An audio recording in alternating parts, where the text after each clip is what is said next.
नमस्कार दोस्तों। स्वागत है आपका हमारे यूट्यूब चैनल सरकारी चैंपियन में।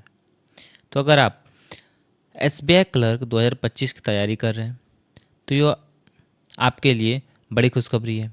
तो जी हाँ दोस्तों, एसबीआई क्लर्क 2025 की जो नोटिफिकेशन है वो जारी हो चुकी है।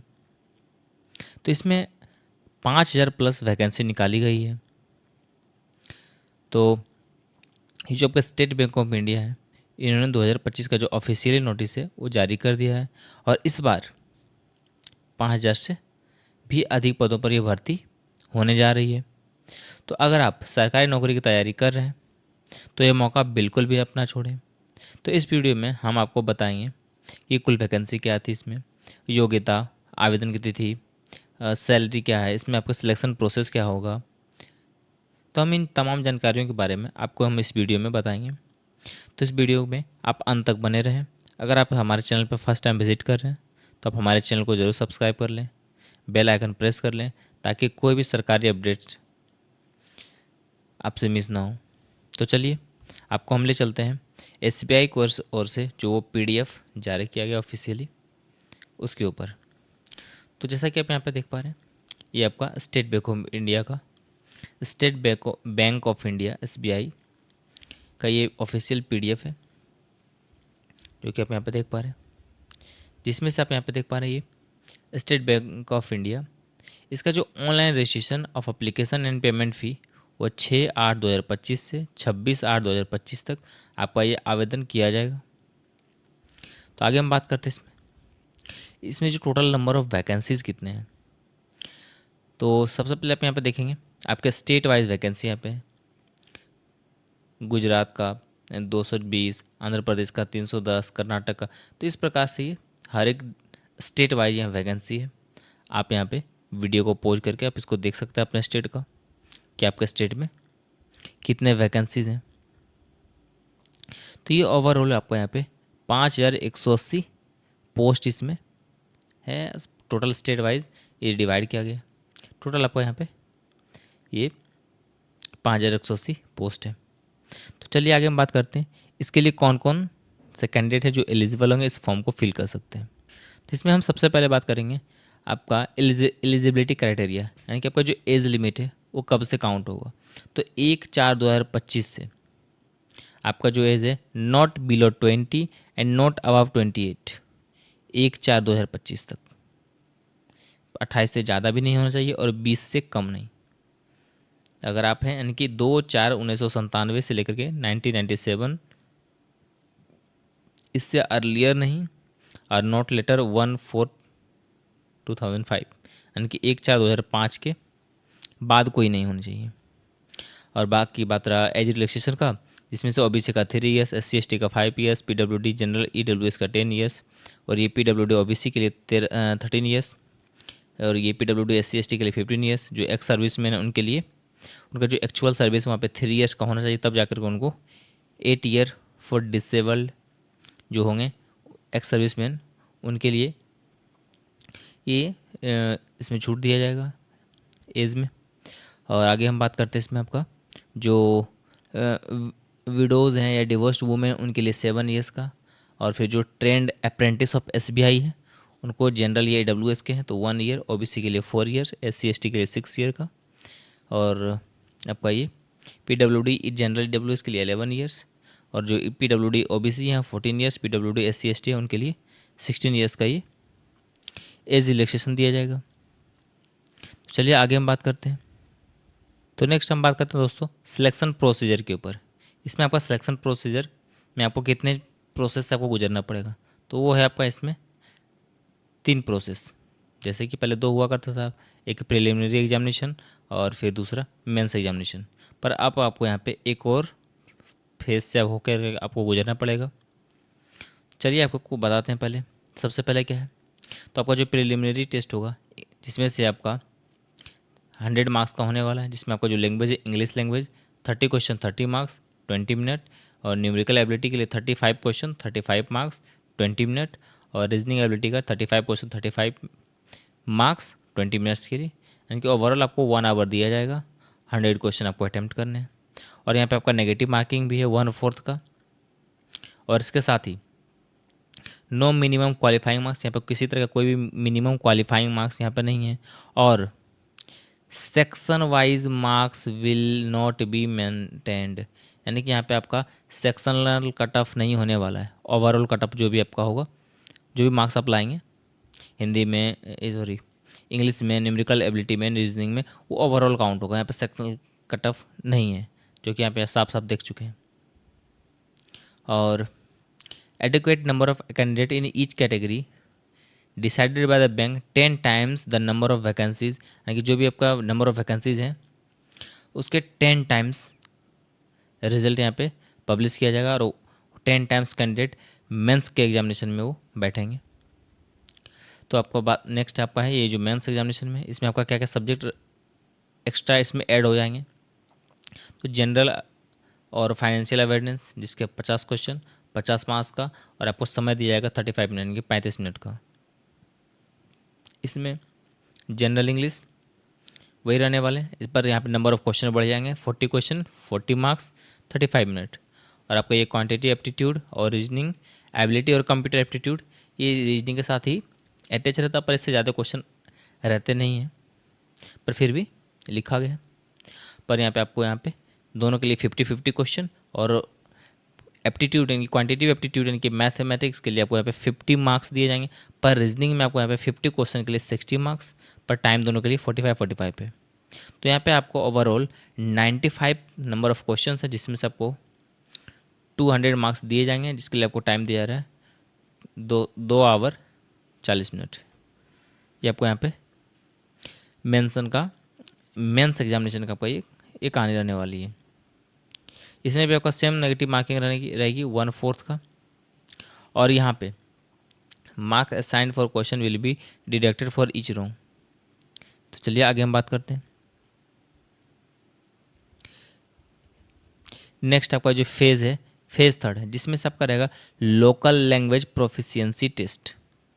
यानी कि इसमें सिंपली ये जो लोकल लैंग्वेज प्रोफिशिएंसी टेस्ट आपका जो होगा, जिसमें से 2 तरह का होगा, एक नॉन वर्बल और वर्बल। तो जिसमें आपको नॉन वर्बल के लिए यहाँ पे देखिए डिसाइड कर दिया सेक्शन ऑब्जेक्टिव और सब्जेक्टिव, जिसमें से 3 इसमें पैसेजेज होंगे, जिसके लिए आपको 50-50 क्वेश्चन 15-15 क्वेश्चन होंगे, और इसके लिए 15-15 मार्क्स भी होंगे। और जो आपको वर्बल टेस्ट होगा उसके लिए 20 मार्क्स। तो हम आपको ये क्लियर कर दें कि जो लोकल लैंग्वेज प्रेफरेंसी टेस्ट है ये है किन के लिए आखिर।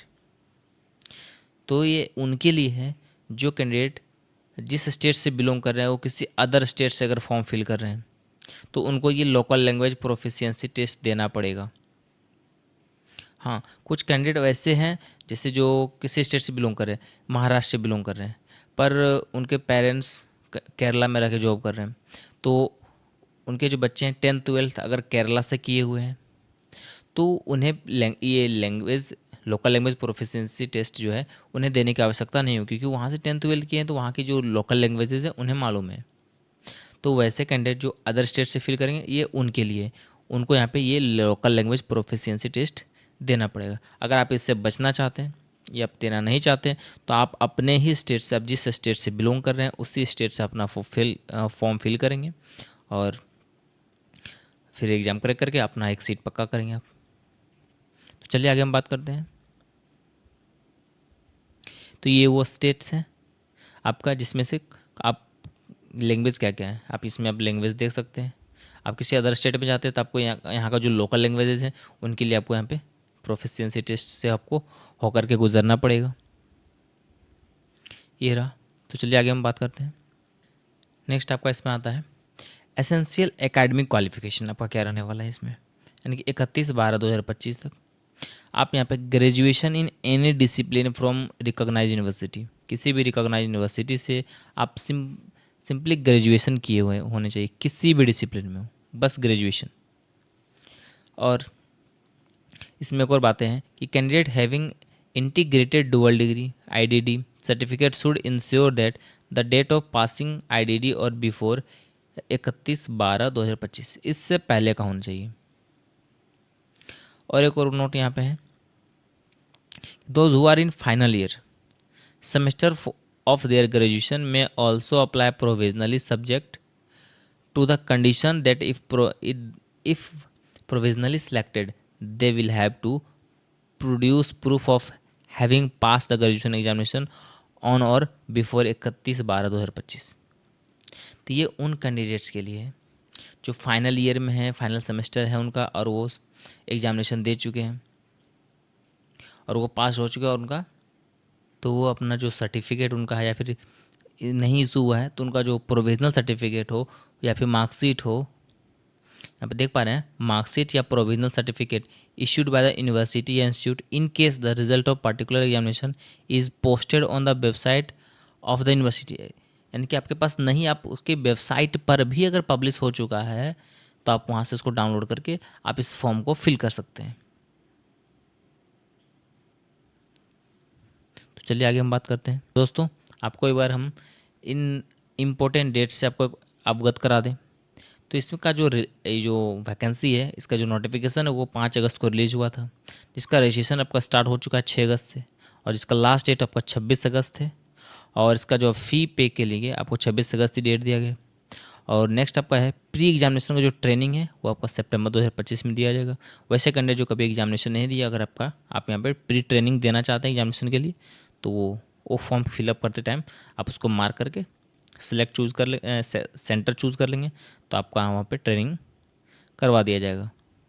बात रहा इसमें प्रीलिम्स एग्जामिनेशन का, तो ये भी आपका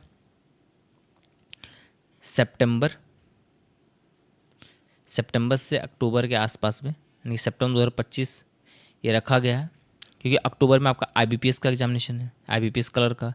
तो ये नोटिफिकेशन तो बाद आई है SBI कलर की, पर ये एग्जामिनेशन के लिए ये टेंटेटिव डेट एक रखा गया सितंबर। इसका जो मेंस एग्जामिनेशन आपका होगा वो नवंबर 2025 तक होने की संभावना है, और ये टेंटेटिव भी हो सकती है, टेंटेटिव है, ये बढ़ भी सकती है, पर यहाँ पे जो मेंस का प्रिपरेशन करेंगे उनके लिए यहाँ पे एक थोड़ा उनको टाइम एक्स्ट्रा मिल जाएगा यहाँ पे। तो चलिए आगे हम बात करते हैं वैकेंसीज़ के ऊपर, किन साल कितने वैकेंसीज रही है।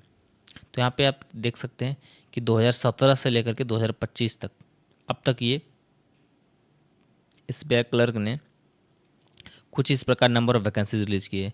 2017 में 2043 वैकेंसी, 2018 में 7200, 2019 में 8593 वैकेंसी, 2020 में आप 7817 देख सकते हैं। ऐसा रिसेंटली में 2024 में ये जो वैकेंसी आई थी 14,991, तो इससे लग रहा था कि इस बार भी वैकेंसी थोड़ी लेट आएगी, पर इस बार ये आपका जो SBI बैंक है, स्टेट बैंक ऑफ इंडिया, यानी कि इसे आप सरप्राइज़ बैंक ऑफ इंडिया भी कह सकते हैं, जिस तरह से ये सरप्राइज़ देते रहती है। तो आपका ये जो वैकेंसी है 2025 में आपका ये लगभग ये 6589। तो चलिए आगे हम बात करते हैं आपका इस एग्जामिनेशन का सिलेबस क्या रहने वाला है। तो ये आप यहाँ पे देख पा रहे हैं कि आपका ये रीजनिंग का सिलेबस है, जिसमें आपको logical reasoning, alphabetical series, ranking, direction alphabet test, data, इसमें आपका ये डाटा सफिशिएंसी, इनपुट आउटपुट, और आपका यहाँ पे ये डाटा सफिशिएंसी और इनपुट आउटपुट, ये 2 चैप्टर जो है आपका मेंस में देखने को आपको मिलेगा। बाकी का लगभग जो चैप्टर इसमें है आप देख पा रहे हैं वो आपको प्री के एग्जामिनेशन में आपको देखने को मिलता है।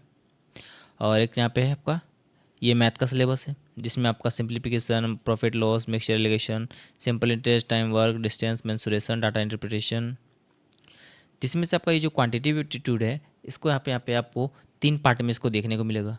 एक आपका मिलेगा स्पीड मैथ का पार्ट, जिसमें आपका सिंप्लीफिकेशन से रिलेटेड रहेंगे क्वेश्चंस। उसके बाद दूसरा आपका एक आता है DI, और तीसरा आपका रहेगा एक अर्थमेटिक। तो आपका ये 3 पोर्शन इसमें आपको देखने को मिल सकता है मैथमेटिक्स में, स्पीड मैथ और आपका DI और अर्थमेटिक आपको यहाँ पे देखने को मिलेगा। और फिर बात रहा आपका इंग्लिश का, तो ये कुछ इस तरह से आपका ये टॉपिक इसमें आपका इससे reading comprehension, cloze test, para jumble, miscellaneous, fill in the blanks, ये मल्टीपल मीनिंग्स, पैराग्राफ कंप्लीशन, ये प्रमुख टॉपिक्स हैं जिससे क्वेश्चंस आते हैं हर साल। तो दोस्तों ये थी SBI क्लर्क नोटिफिकेशन 2025 से जुड़ी पूरी जानकारी। अगर आप इस भर्ती में आवेदन करना चाहते हैं तो अभी से तैयारी शुरू कर दीजिए। इस वीडियो को लाइक करें, चैनल को सब्सक्राइब करें और इस जानकारी को अपने दोस्तों के साथ ज़रूर शेयर करें। अगर आपका कोई सवाल है तो नीचे कमेंट ज़रूर करें। तो मिलते हैं हम अगले वीडियो में, तब तक के लिए ऑल द बेस्ट, धन्यवाद।